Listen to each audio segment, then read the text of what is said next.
O primeiro passo da preparação é realizar o desturroamento do solo. Após o desturroamento, o solo deverá ser peneirado no peneiro número 10. Após a peneiração, utiliza-se dois recipientes para separar a fração de solo que passou e a que ficou retida no peneiro 10, conforme apresentado.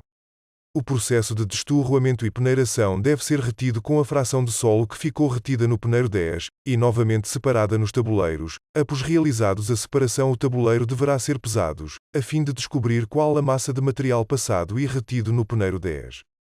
Após a pesagem do material retido no peneiro 10, o solo deverá ser lavado e levado à estufa para secagem. Este material será usado para fazer a curva granulométrica do material retido. Já a fração de solo que passou pelo peneiro 10 resultante da primeira e segunda peneiração depois de pesada terá dois propósitos. Uma parte será utilizada para fazer a curva granulométrica do material passado no peneiro 10, a outra parte será passada no peneiro 40 para realizar os limites de consistência. Para proceder à realização da curva granulométrica da fração passado no peneiro 10, necessita-se retirar 65 a 100 gramas deste material e misturar em 250 ml de solução de hexametafosfato de sódio que amparará na separação entre finos e areias. A solução deverá ser mexida durante 1 hora para ajudar na desagregação. Após o período de 1 hora a misturar a solução, a mesma deverá ser lavada em água corrente no peneiro 200. Depois de a solução ser lavada, a mesma deverá ser colocada na estufa, com o intuito de obter a massa seca das areias e a curva granulométrica passado no peneiro 10. Para realizar os limites de consistência, o material que passou no peneiro 10 deverá ser passado para o peneiro 40 e separado em tabuleiros.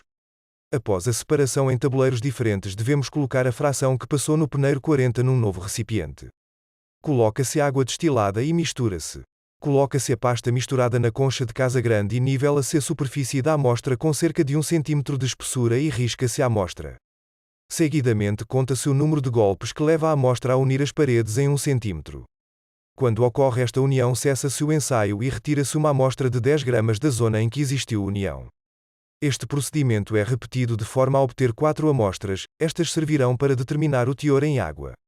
O limite de liquidez corresponde ao valor de 25 pancadas, com base na reta semi-logarítmica dos 4 ensaios. É aconselhado que das 4 amostras obtidas, 2 se situem entre os 10 e os 25 golpes e o outro par de amostras entre os 25 e 40 golpes. Limite de plasticidade. Tira-se entre 15 a 20 gramas do dolo e junta-se água destilada para misturar até obter uma pasta plástica, enrola-se na placa de vidro e se forma filamentos cilíndricas de aproximadamente 3 mm de espessura. Se não existir ruptura ao chegar aos 3 mm, volta-se a formar uma esfera retirando água da mesma ou adicionado solo.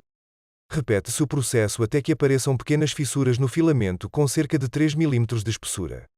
Os filamentos colocam-se num recipiente para determinar o teor em água. O limite de plasticidade será a média entre os 4 valores do teor em água.